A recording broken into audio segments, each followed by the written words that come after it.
The night she sold her only necklace to pay rent. She didn't know the man who once broke her heart, now owned the walls around her. Alara stood under the flickering pawn shop sign, rain soaking through her thin jacket. The silver chain caught the streetlight one last time before disappearing into the clerk's drawer. $38. That's what 3 years of love was worth on a Tuesday night in October. She didn't cry. Couldn't afford to. Tears were a luxury for people who had time to fall apart. And she had exactly 48 hours before the eviction notice became real. The necklace had been the last piece of him she carried. Not because she wanted to remember, but because she'd been too stubborn to throw it away. Lucan had given it to her on their second anniversary, back when his eyes still held promises instead of ambition.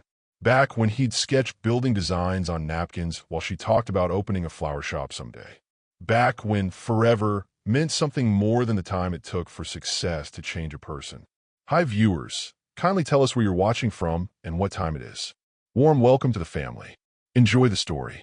She remembered the exact moment everything shifted. They'd been sitting in his cramped apartment, celebration champagne getting warm on the counter. He'd just landed the investment deal that would launch his career. She'd been so proud, so happy for him. Then he'd said it. I need space to focus. Space. That word that meant everything and nothing. That word that translated to you're not enough anymore. The rain picked up as she walked back to her apartment, the building she'd called home for 2 years. It wasn't much. 4th floor walk-up, neighbors who played music too loud, radiator that clanked like it was angry at the world. But it was hers. Or at least, it had been until the red notice appeared on her door last week. New management, the letter said. Hale Holdings. All tenants must reapply. Rent increasing 30%. She'd laughed at first. Bitter, empty laughter that echoed in her tiny kitchen. Of course this would happen now, when her freelance design work had dried up, when the flower shop dream was still just sketches and notebooks she couldn't afford to fill anymore. Inside her apartment, she counted the pawn shop money again. $38 plus the 112 she'd saved. Still $300 short. She had 2 days to find it or 2 days to pack. The math was cruel and simple. Her phone buzzed. Unknown number. She almost didn't answer, but desperation makes you hope for miracles. Miss Chun, this is Hale Holdings Management. We need to schedule a meeting regarding your lease situation. Tomorrow, 2 p.m., building office. The voice was professional, detached. She agreed because what choice did she have? When they hung up, she stared at the empty spot on her dresser where the necklace used to sit. Strange how something so small could hold so much weight. How a piece of silver could represent both the best and worst moments of your life. She didn't know that Lucan had designed that necklace himself. Spent weeks getting the clasp just right, the chain the perfect length. Didn't know he'd engraved something on the inside she'd never seen. Didn't know that 3 years later, he'd traced her address through old records, bought the building where she lived, and was coming back tomorrow to face what he destroyed. That night, she fell asleep with rain drumming against the window, unaware that the walls around her belonged to the ghost she'd been trying to forget. And as the rain fell that night, the necklace left her hands, but destiny didn't. If you've ever had to let go of something precious just to survive, hit that like button. Because sometimes letting go is how you rise. The word space had killed him faster than any fight ever could. Alara remembered standing in his apartment that last night, watching him pack for a business trip that would stretch from days into weeks into silence. Success had arrived like a flood, and she'd been caught in the current, watching him drift further with every new deal, every new handshake, every new opportunity that mattered more than her. This is temporary, he'd said, folding suits she'd never seen him wear. Once things settle, we'll have time again. But time was the one thing they'd run out of. His phone rang constantly. Investors, partners, people who saw dollar signs where she only saw the boy who used to draw dreams on paper napkins. The boy who'd promised they'd build something together. That version of Lucan had disappeared somewhere between the first million and the moment he stopped looking at her like she mattered. She tried. God, she tried. Showed up to his office with coffee he was too busy to drink. Waited in restaurants where he'd cancel 30 minutes past their reservation. smiled through conversations where he checked his phone more than he checked her eyes. Love, she learned, couldn't compete with ambition dressed up as necessity. The night he finally said it, they weren't even fighting. That's what made it worse. No screaming, no drama. Just two people sitting on opposite ends of a couch that felt like different continents. I need space to focus, Alara. You understand, right? 4 years together reduced to a question he didn't actually want answered. She nodded because what else could she do? Beg? Cry? Prove she was small enough to fit into whatever corner of his life he had left? No, she had more respect for herself than that. Or at least, she needed to find it. She'd left the necklace on his coffee table, walked out with nothing but her dignity and a suitcase of clothes that still smelled like the fabric softener they used to buy together. He didn't call, didn't text, didn't chase her down the stairs like she'd secretly hoped he would. That silence taught her everything she needed to know about where she ranked in his priorities. 3 weeks later, she saw him on a business magazine cover. Rising star of real estate development.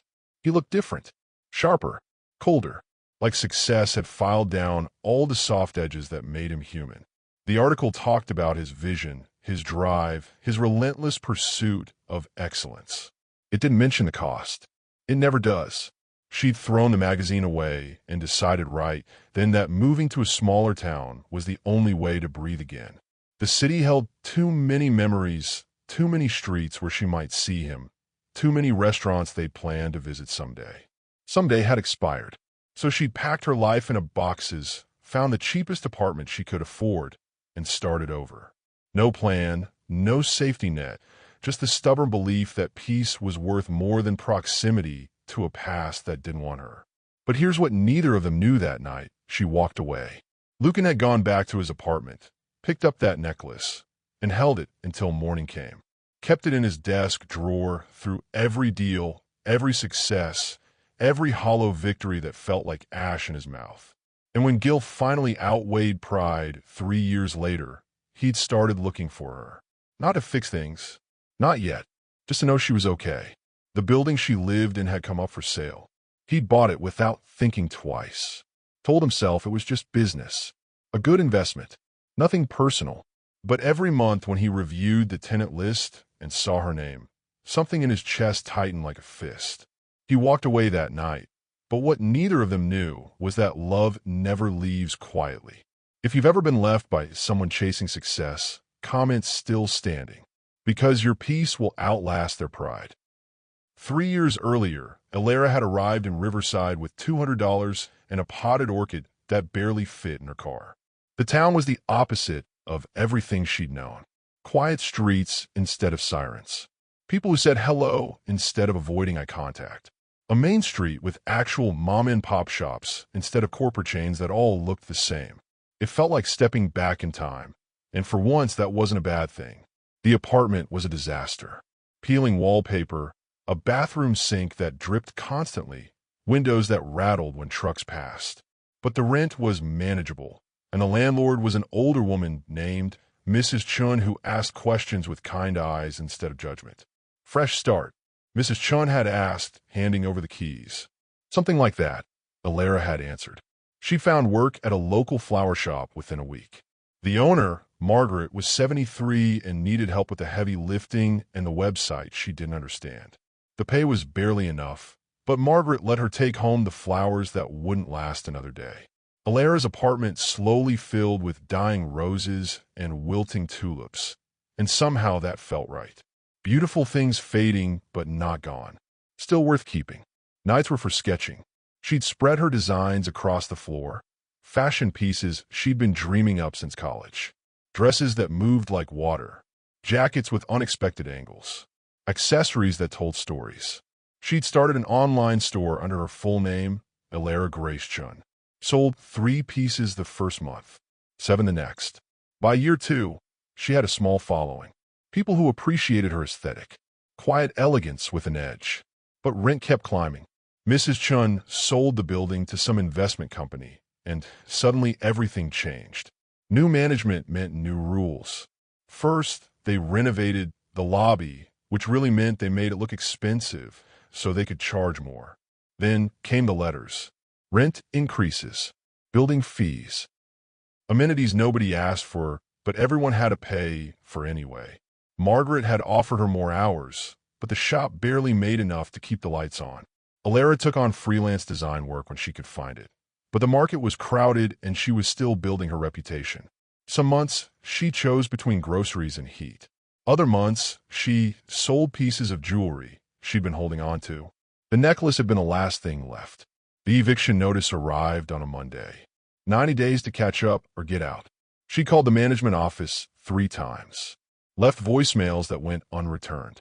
Sent emails that got automatic responses. Hale Holdings operated like a machine. Efficient, impersonal, crushing. She had plans. Her online store was growing. A boutique in Portland had reached out about carrying her designs. She just needed time. 3 more months, and she could have made it work. But time was the one thing Hale Holdings wouldn't give her. The night she sold the necklace, she'd walked past a flower shop on her way home. The window display was her design. Autumn arrangements with unexpected color combinations. Margaret had let her take creative control, and it showed. People stopped to look. Sometimes they even came inside. Standing there in the rain, Alara had made a decision. She wouldn't beg, wouldn't grovel. If she lost this apartment, she'd find another. If her dreams took longer, they took longer. She'd survived Lucan leaving. She'd survived this too. What she couldn't see was the paper trail. How Lucan had traced her through old addresses. How he'd found the building she lived in and bought it before he'd talked himself out of it. How he'd been reading reports with her name on them for 6 months, knowing she was struggling, paralyzed by shame and fear and the certainty that she'd never forgive him. She thought selling the necklace was her ending. She had no idea it was his beginning. If this moment hit you, if you've ever had to start over from nothing, subscribe right now. You're not alone in your rebuilding. The letter slid under her door at 7 in the morning with the quiet menace of a snake.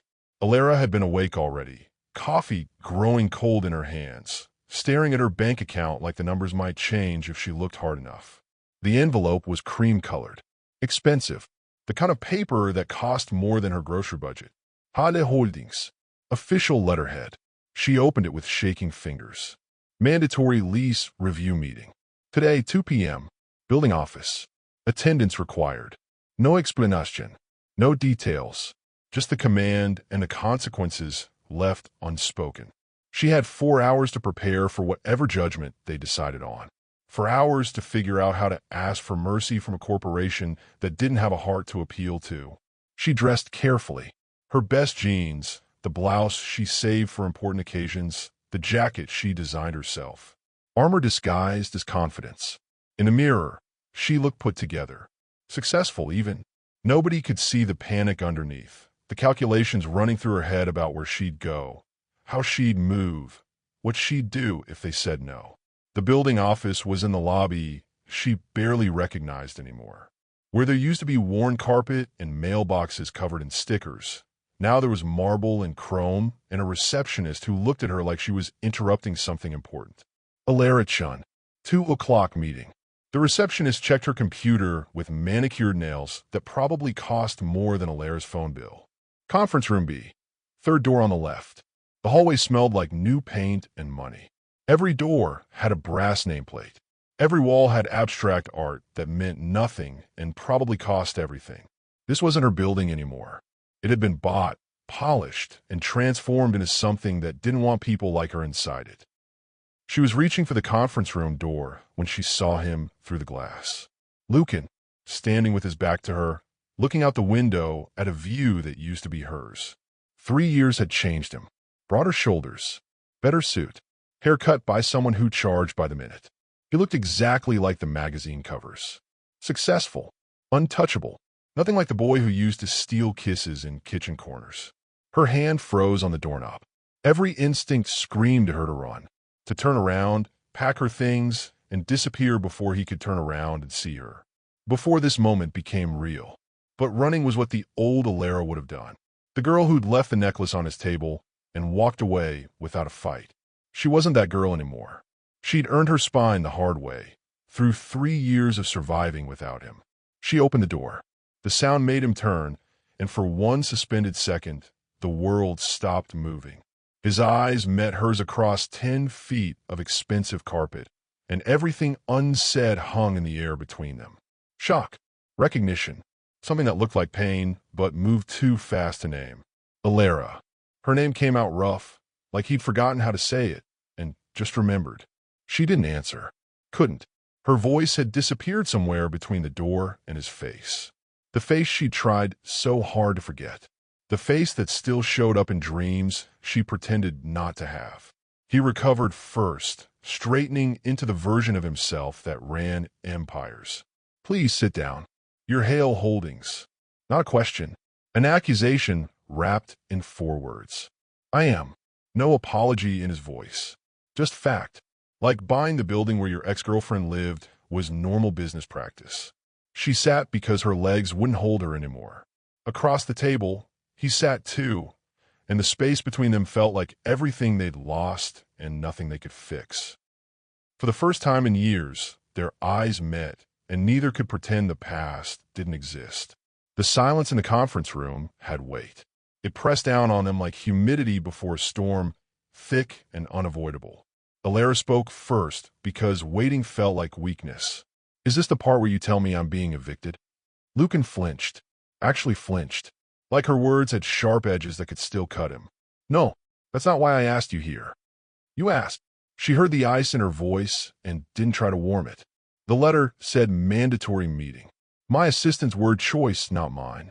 He shifted in his chair, and for a second, she saw past the expensive suit to the discomfort underneath. I want to talk about your situation. My situation. She repeated it slowly, letting each syllable land like an accusation. You mean the situation where the building I've lived in for 3 years suddenly became unaffordable the moment you bought it? The rent increases were already planned before I acquired the property. Market rate adjustments. Market rate. She laughed, sharp and bitter. Is that what we're calling it when corporations squeeze out everyone who can't afford champagne problems? His jaw tightened. There it was.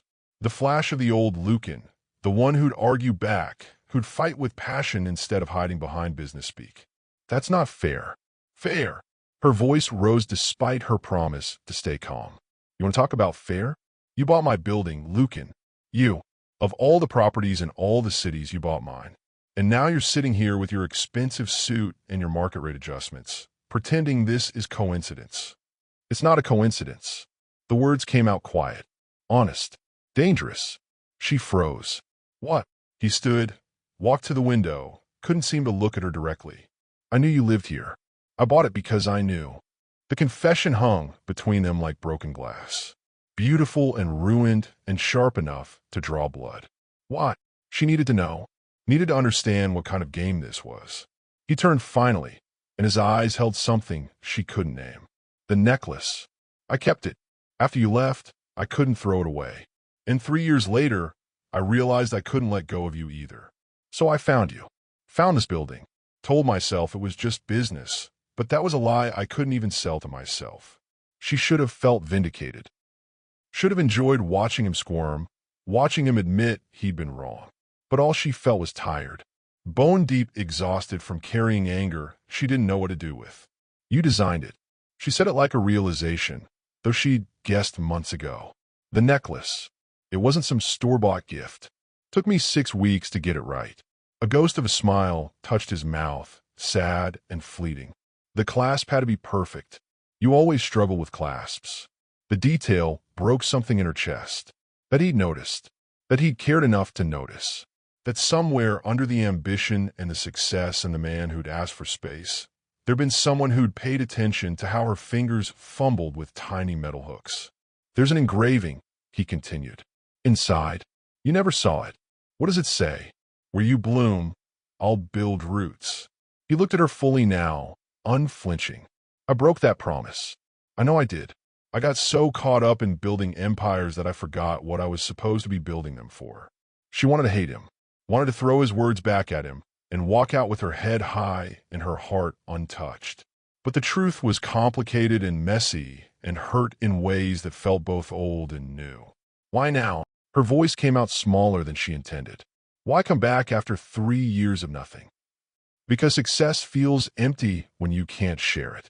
Because every deal I close feels like another step away from who I was. And because he paused, swallowed hard. Because I read the tenant reports, saw you were struggling, and I couldn't stand watching from a distance while you sold pieces of yourself just to survive. So this is what? Guilt? Pity? The words tasted bitter. It's regret. Simple. Brutal. True. And maybe a chance to fix what I broke. If you'll let me. She stood, needing to be on equal ground, needing to look him in the eye when she said what came next. You can't buy forgiveness, Lucan. You can't swoop in with money and expect everything to be okay. I know that. I'm not trying to buy anything.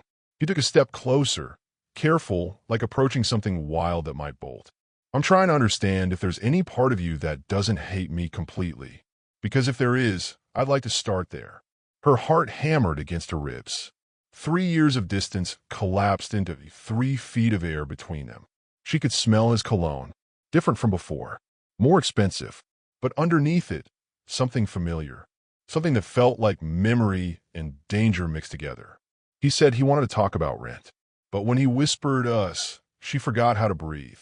If you've ever faced someone who once broke you and kept your calm, drop a fire emoji in the comments.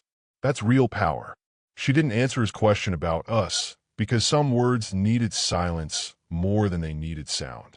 Instead, Alara walked to the window where he'd been standing, looked out at the street below where people moved through their lives unaware that hers was shifting like tectonic plates. When she finally spoke, her voice was steady. Calm. The kind of calm that comes from making peace with pain. You want to know if I hate you? She watched his reflection in the glass. I don't. I did for a while. Hated you so much I couldn't sleep. Couldn't eat. Couldn't think about anything except how you made me feel disposable. She turned to face him. But hate takes energy I didn't have to spare. So I let it go. Let you go. Built something better in the space you left behind. Lucan's expression cracked. Just for a moment, but she saw it. The shame. The regret. The understanding that he'd lost something irreplaceable while chasing things that didn't matter. I don't want your forgiveness, he said quietly. I haven't earned it, but I need you to know why I really bought this building. Why I've been too much of a coward to face you until now. Then tell me. She crossed her arms, armor back in place. No business talk. No market rates. Just truth.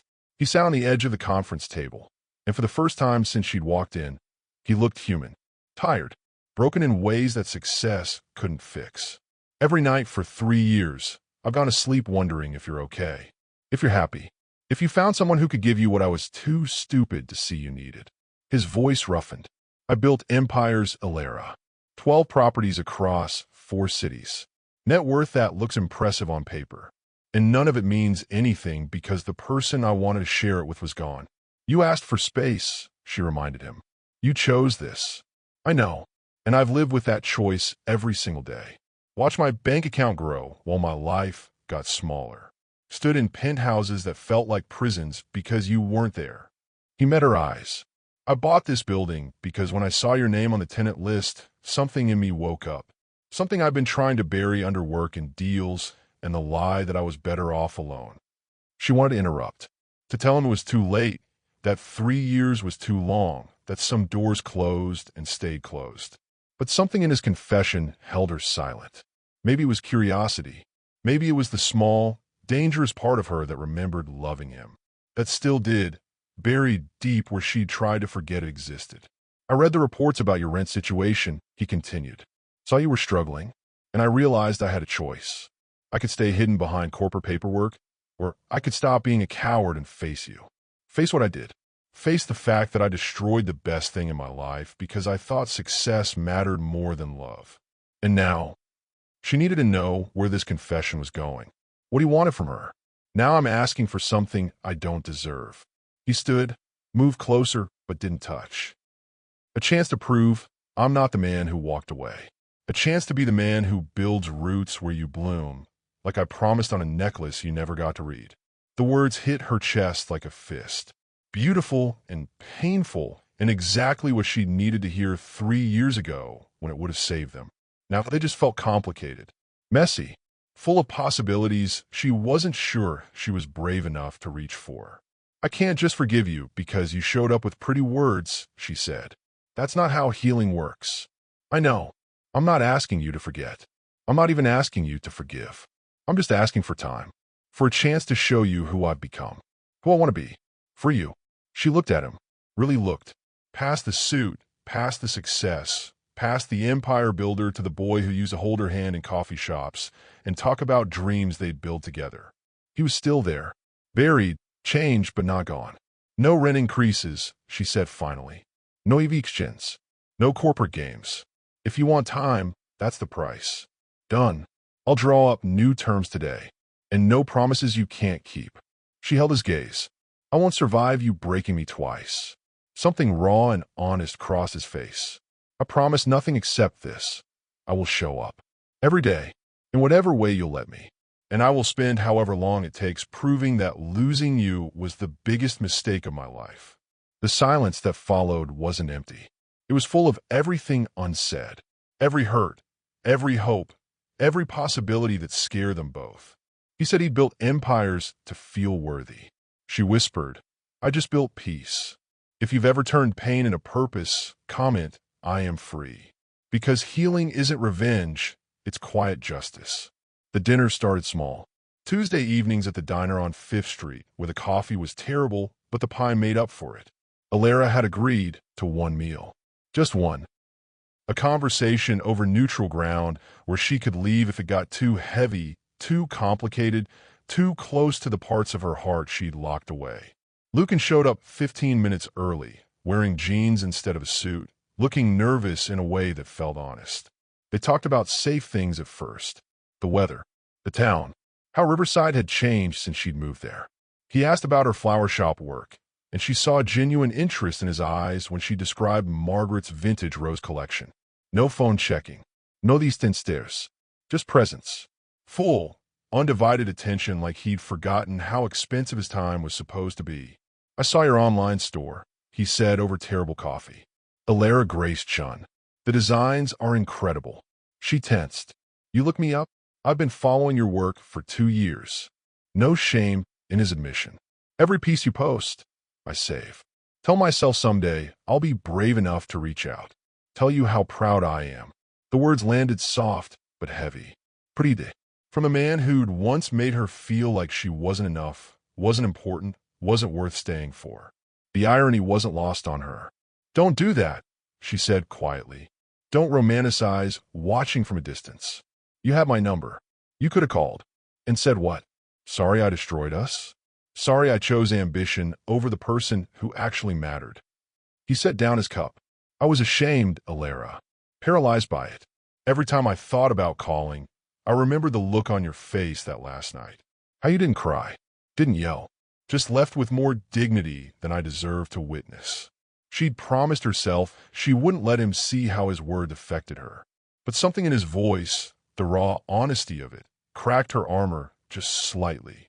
One dinner became 2, then coffee on Thursday mornings before her shift, then walks along the river on Sunday afternoons when the light turned golden and the air smelled like autumn letting go. They talked about everything except the future. The past, they touched carefully like bruises that hadn't fully healed. But the present, they explored together. He told her about deals that felt hollow. She told him about designs that scared her because they felt too vulnerable, too honest. Slowly, painfully, they started remembering why they'd fallen in love in the first place. 6 weeks after their first dinner, he showed up at her door with a small box. I need to show you something, he said, and I need to ask you something. But first, can I come in? Her apartment looked different with him in it. Smaller, more intimate. He noticed everything. The sketches on her walls, the flowers in various stages of dying, the life she'd built without him that somehow felt complete and broken at the same time. He opened the box. Inside, wrapped in velvet, was the necklace. Alara's breath caught. 3 years since she'd sold it to a pawn shop clerk who didn't care about its history. And here it was, returned like a boomerang she'd thrown into the void. I tracked it down 6 months ago, Lucan said softly. Paid more than it's worth to get it back. Not because I wanted to own it, but because I couldn't stand the thought of you having to sell it.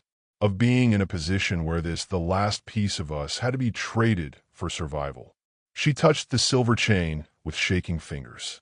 It looked exactly the same, felt exactly the same, but everything else had changed. "Look inside," he said. "The clasp. There's an engraving." She tilted it toward the light. Tiny letters, almost invisible unless you knew to look. "Where you bloom, I'll build roots." The words broke her. Not dramatically, not with sobs or scenes. Just a quiet cracking in her chest where she'd been holding everything together with sheer will.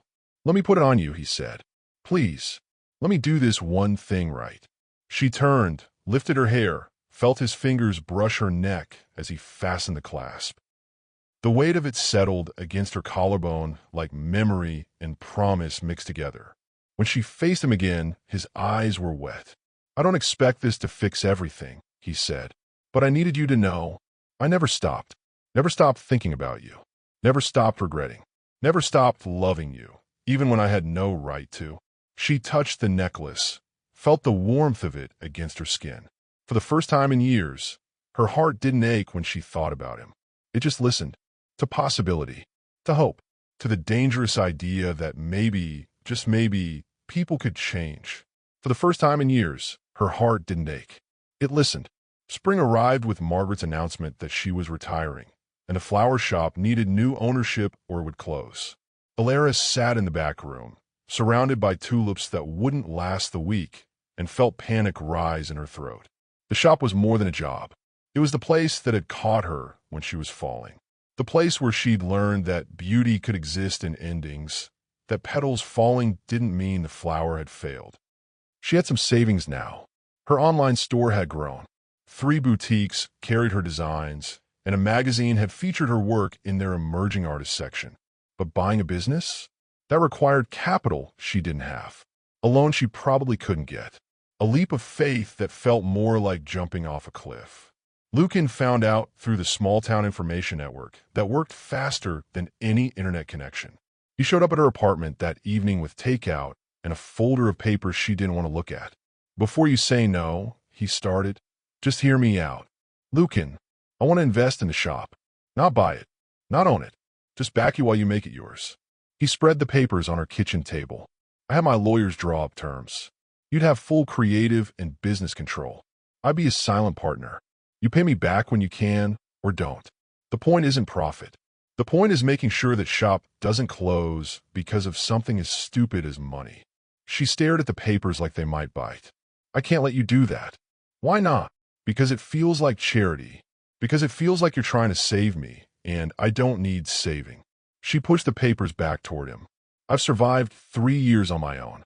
I'll figure this out too. This isn't about saving you." His voice was calm but firm. "It's about investing in something I believe in. You, your vision, your talent. Things I should have invested in 3 years ago instead of putting everything into buildings that don't matter.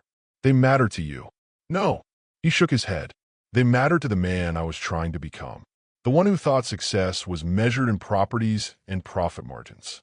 But that man was miserable, lonely, successful on paper, and empty everywhere else." She wanted to argue, to push back against his help because accepting it felt like admitting she needed him. But the truth was more complicated. The shop mattered. Margaret mattered. The community of people who came in for flowers and left with conversations that healed them, that mattered too. "I'd pay you back," she said finally. "Every cent. With interest. Whatever terms make you comfortable." They shook on it. Business partners. Nothing romantic about signed documents and investment agreements. Except when his hand held hers for 3 seconds too long and she didn't pull away. The transition happened fast. Margaret sold her the shop for less than market value, tears in her eyes, saying she'd always hoped Alara would take over. The paperwork went through. Hale Holdings invested. And suddenly Alara owned something. Not just rented, not just borrowed. Owned. She renamed it Alara Grace Atelier. Half flower shop, half design studio. A space where beauty existed in multiple forms. Where stems met schilk, petals met patterns. She hired 2 part-timers, expanded the website, created custom arrangements that people drove an hour to buy. Lucan never interfered, never showed up demanding updates or questioning decisions. He just appeared sometimes, usually with coffee, always with questions about her vision. He celebrated her wins like they were his own, and when she struggled, he listened without trying to fix everything. One evening, 6 months after the shop became hers, she found him in the back room arranging roses into a vase with surprising competence. "Margaret taught me," he explained, seeing her surprise. "I've been coming by on Thursdays, helping with inventory, learning the business I'm invested in." She watched him work. His hands, usually signing contracts worth millions, carefully trimming stems at an angle. His focus, usually directed at profit projections, now concentrated on color theory and visual balance. He looked different in her shop, softer, more like the boy she'd loved before success had sharpened him into something harder. "You didn't have to do this," she said. "Any of it.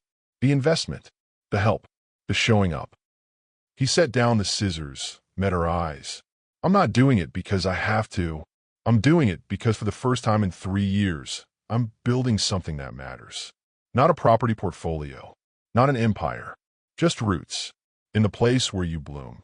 The necklace rested against her collarbone, warm from her skin. She touched it without thinking, felt the engraving she couldn't see but knew by heart. The world saw her as his comeback story. They didn't realize she was his redemption. The proposal came on a Tuesday, which somehow felt right because their whole relationship had been built on ordinary days made extraordinary. Alara was closing the shop, reconciling the register while rain drummed against the windows. The door chimed.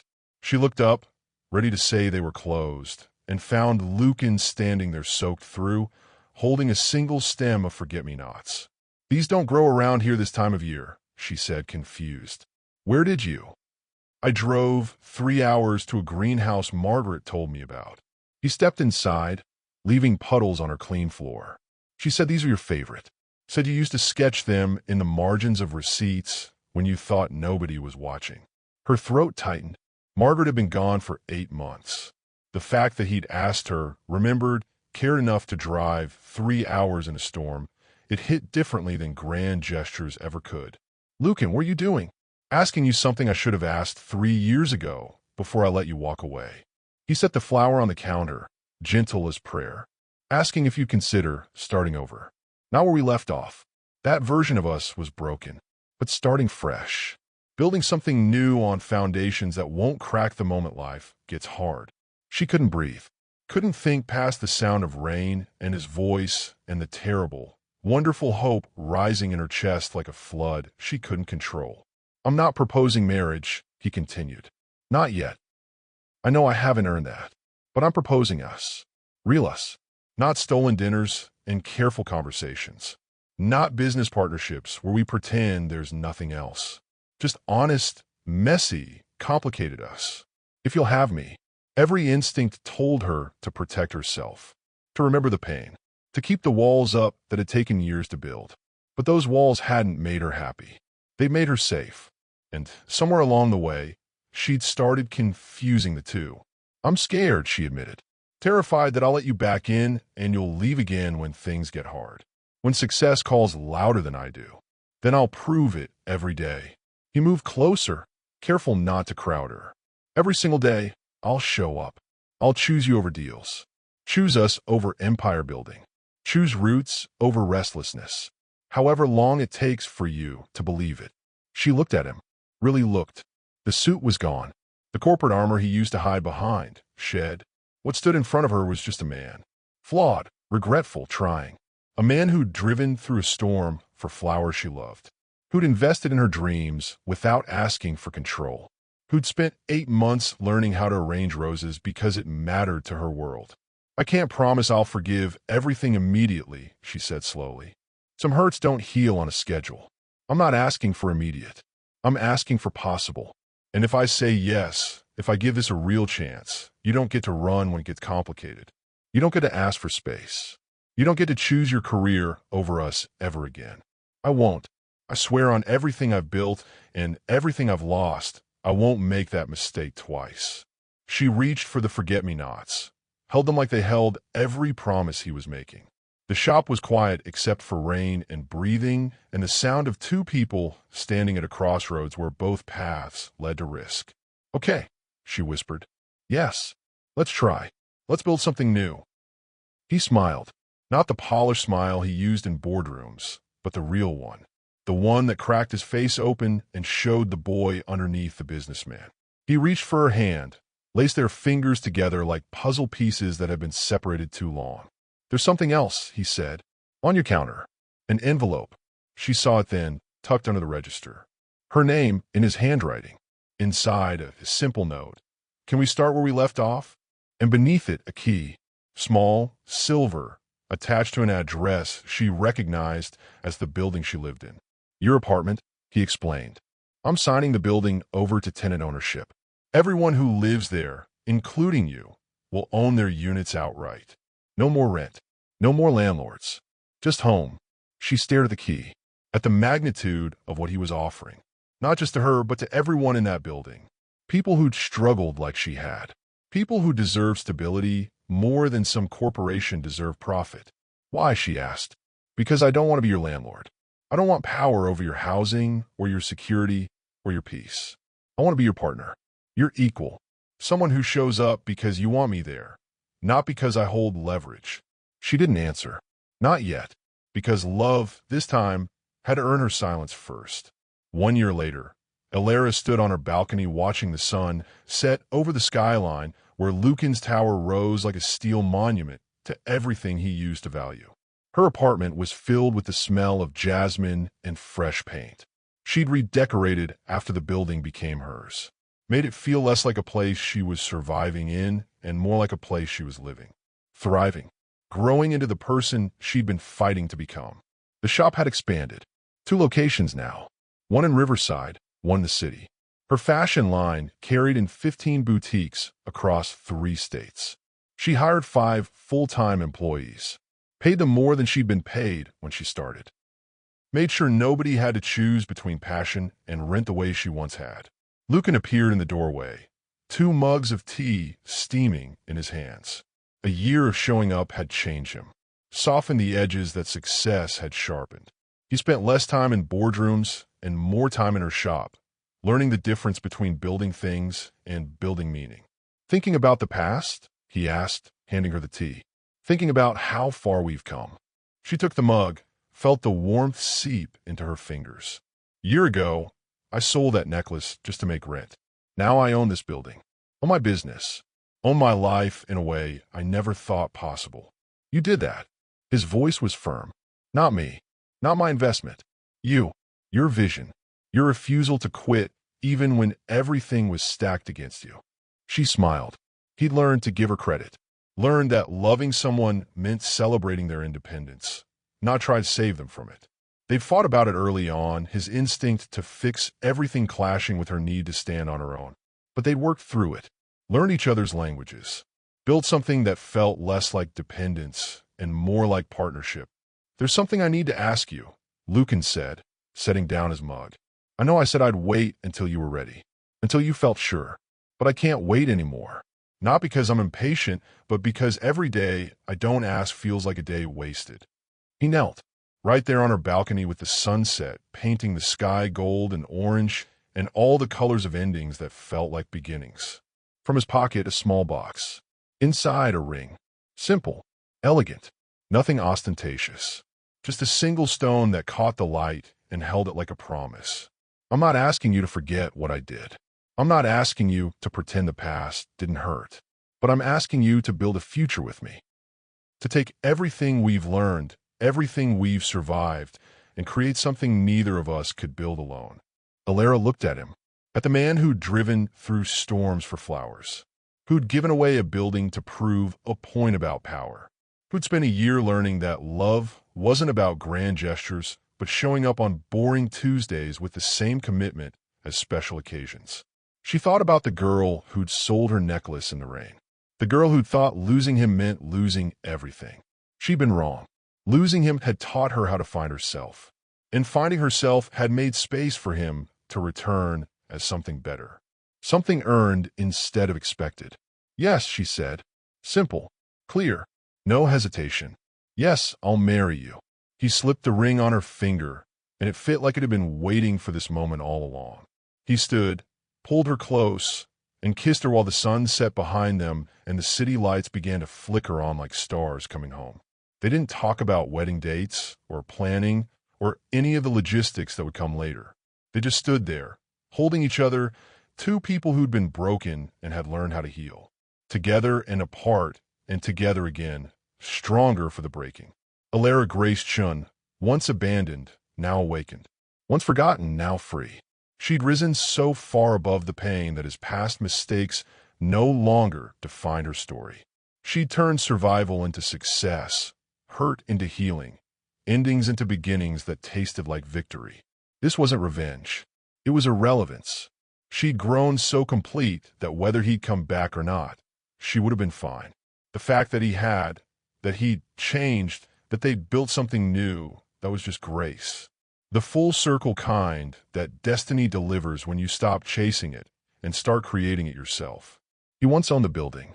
Now, she owns the peace within its walls. If you believe strength can be silent and love can return only when you've healed, hit that like button right now. Drop a comment telling us your story, because this isn't just Alara's journey. It's for everyone who's ever been left and still learned to bloom. For everyone who chose peace over revenge, growth over bitterness, freedom over holding on to pain that doesn't serve them anymore. Subscribe and turn on notifications because we have more stories coming. Stories about people who fell and rose, who broke and healed, who learned that the best revenge isn't revenge at all. It's becoming so completely whole that the past can't touch you anymore. Share this with someone who needs to hear it, someone who's rebuilding, someone who's choosing themselves even when it's hard. Because your story matters. Your healing inspires others. And together, we're proving that quiet justice is the most powerful kind. This isn't the end. It's the rise. And your rise is coming too.